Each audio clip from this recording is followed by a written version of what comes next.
ऐसा नहीं है कि बच्चे ने क्रैश कोर्स ज्वाइन किया तो आधा उड़ा दो, आधे से काम चला दो ना, कहीं कमी नहीं छोड़ रहे बेटा, बहुत ध्यान रख रहे हैं आपका, ठीक है। चलो, ट्रांसपोर्ट ऑफ गैसेस वाली एक बात एकदम क्लियर है।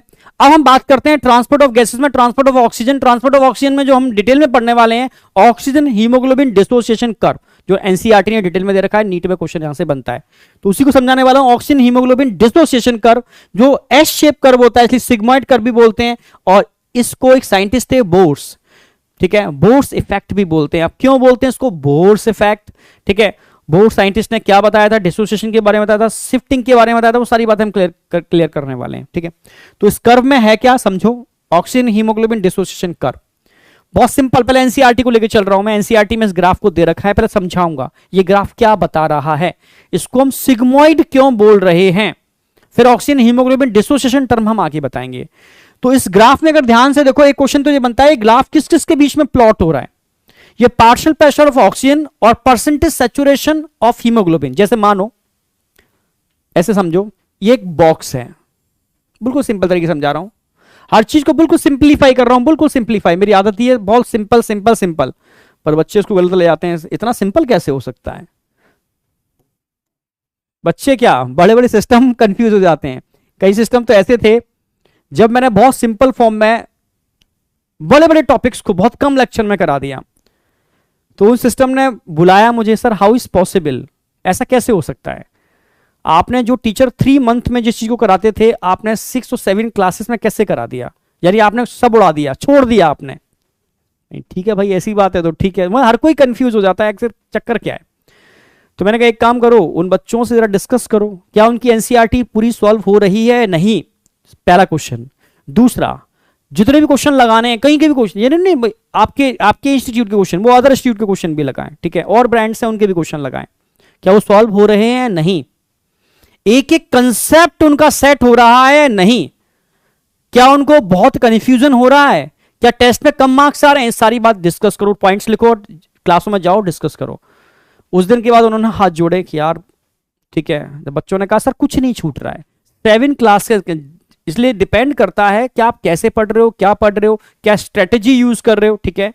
तो मैं वही देख रहा हूँ कि कई एक टॉपिक को हम कई लेक्चर तक खींचे जा रहे हैं, उस पर वो चीजें करा रहे हैं जो आती ही नहीं है, रिलीवेंट, ठीक है, और हम मतलब टीचर्स, और पता नहीं क्या क्या हम लिखाए जा रहे हैं, तो बच्चे के कंसेप्ट तो क्लियर नहीं होते, समझ रहे हो ना, कंफ्यूजन के सागर में गोते लगा देते हैं, मतलब बहुत ज्यादा डेटा बहुत ज्यादा हो जाता है। तो डेटा मतलब कोशिश करनी चाहिए कि डेटा कम से कम रहे, पर डेटा कम से कम का मतलब है इररिलेवेंट डेटा ना जाए, सारा रिलीवेंट डेटा जाए, एनसीईआरटी कवर्ड होनी चाहिए। तो यही तो सब ट्रिक्स है बेटा, तो यही चीजें हैं, वही मैं कह रहा हूं कि आप एक फेथ करो और बस चले चलो, ठीक है, मैं सच कह रहा हूं, मतलब बेनिफिट मिलेगा और कुछ नहीं। एक ही बात मुंह से निकलती है, वो इसलिए कि कुछ बच्चों के जो नए बच्चे हैं उनको एकदम नहीं समझ में आता ये चीजें, तो बताना पड़ता है थोड़ा सा। अब समझे, कमरा है, एक हीमोग्लोबिन है, अगर मैं ऑक्सीजन का लेवल बढ़ा दूं, इस कमरे के अंदर लेवल बढ़ा दूं, तो ऑक्सीजन बाइंड कर जाएगी हीमोग्लोबिन से, एक मॉलिक्यूल बाइंड कर गया। मैं पूछूंगा कितना परसेंट हीमोग्लोबिन सैचुरेट हो गया, आप बोलोगे 25% सैचुरेट हो गया, और ऑक्सीजन बढ़ा देता हूं और बाइंड कर जाएगी, कितना परसेंट सैचुरेशन हो गया, आप बोलोगे सर अब तो 50% सैचुरेशन हो गया। भाई और ऑक्सीजन बढ़ा देते हैं इस कमरे के अंदर, अब कितना परसेंट सैचुरेशन हो गया, सर अब तो 75% हो गया।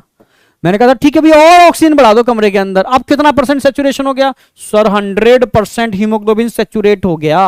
अब और ऑक्सीजन बढ़ा दूं तो क्या होगा, कुछ होगा, कुछ नहीं होगा। एक बार 100% हीमोग्लोबिन सैचुरेट हो जाए ऑक्सीजन के साथ, फिर ऑक्सीजन के प्रेशर का कोई इफेक्ट नहीं पड़ता, ठीक है। यानी यहां हम ड्रॉ कर रहे हैं पार्शियल प्रेशर ऑफ ऑक्सीजन, यहां परसेंटेज सैचुरेशन ऑफ हीमोग्लोबिन, यानी जैसे जैसे हम ऑक्सीजन का पार्शियल प्रेशर बढ़ाते जा रहे हैं, सैचुरेशन बढ़ता जा रहा है, बढ़ता जा रहा है, बढ़ता जा रहा है, बढ़ता जा रहा है, बढ़ता जा रहा है, बढ़ता जा रहा है, और जब 100% सैचुरेशन हो जाएगा, उसके बाद कितना भी पार्शियल प्रेशर बढ़ा दो, क्या सैचुरेशन आगे और होगा, नहीं, स्टेबल। तो कर्व कैसा बना, कर्व बना एस शेप, कर्व बना एस शेप, इसी को बोलते हैं सिग्मॉइड कर्व। जब कर्व एस शेप बनता है, इसको क्या बोलते हैं, सिग्मॉइड कर्व। तो पहला क्वेश्चन तो यही आएगा, ये कर्व किस किस के बीच में ड्रॉ किया जा रहा है, ये कर्व बेटा दो चीजों के बीच में ड्रॉ किया, समझ में आ गया होगा ना ये वाली बात।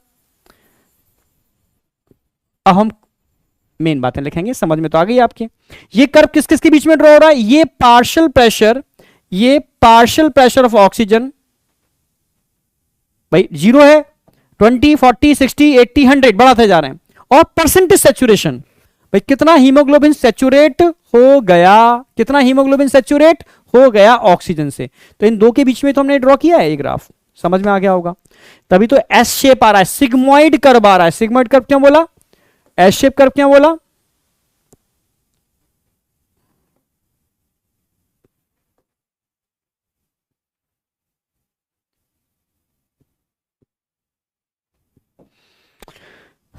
समझ में आ गया ना, किस किस के बीच में ड्रॉ कर रहे हैं समझ। ये क्वेश्चन एक ये बनता है।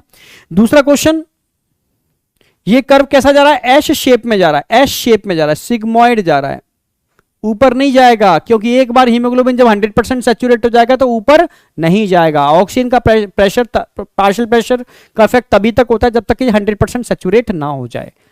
क्लियर है बिल्कुल। अगर मैं आपसे कहूं बेटा कि इसी को बोलते हैं सिग्मोइड कर्व, मैं आपसे कहूं कि 50% या 50% हीमोग्लोबिन सैचुरेट हो रहा है, 50% हीमोग्लोबिन सैचुरेट किस पार्शियल प्रेशर पर होता है? कितना परसेंट? 50%।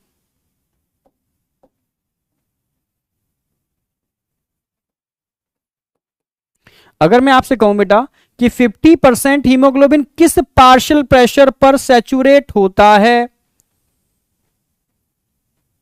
तो क्या बोलने वाले हो आप? ये ऑक्सीजन का वो पार्शियल प्रेशर है जिस पर 50% हीमोग्लोबिन सैचुरेट होता है।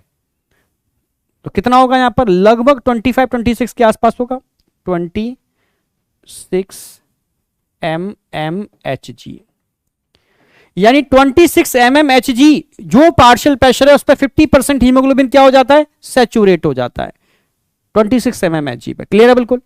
तो इसी को हम बोलते हैं P50 वैल्यू। ये एक्चुअल में क्या है? P50 value. It is a partial pressure of oxygen. ये क्या है? It is a partial pressure of oxygen at 50% haemoglobin is saturated. ठीक है, क्या बोलेंगे इसको? Partial pressure of oxygen at 50%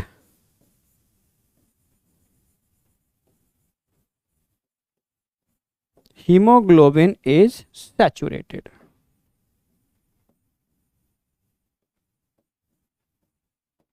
partial pressure of oxygen at 50% haemoglobin is saturated, इसी को बोलते हैं P50 वैल्यू। तो दो बात समझ में आई इस कर्व के अंदर आपको कि P50 वैल्यू क्या होती है, नंबर 1। दूसरी चीज समझ में आई बेटा, ये जो कर्व है ऑक्सीजन हीमोग्लोबिन जो डिसोसिएशन कर्व, डिसोसिएशन क्यों बोलते समझाऊंगा, किस किस के बीच में ड्रॉ कर रहे हैं? पार्शियल प्रेशर ऑफ ऑक्सीजन और परसेंटेज सैचुरेशन ऑफ हीमोग्लोबिन। ठीक है, ये किस टाइप का कर्व आ रहा है? सिग्मोइड आ रहा है, एस शेप आ रहा है। कैसा आ रहा है? S shape curve, sigmoid curve, S shape curve आ रहा है। ठीक है, एस शेप क्यों आ रहा है समझ में आ गया। तो यहां तक तो कोई डाउट नहीं है ना, पहला। अब हम आगे बढ़ते हैं, आगे बढ़ते हैं।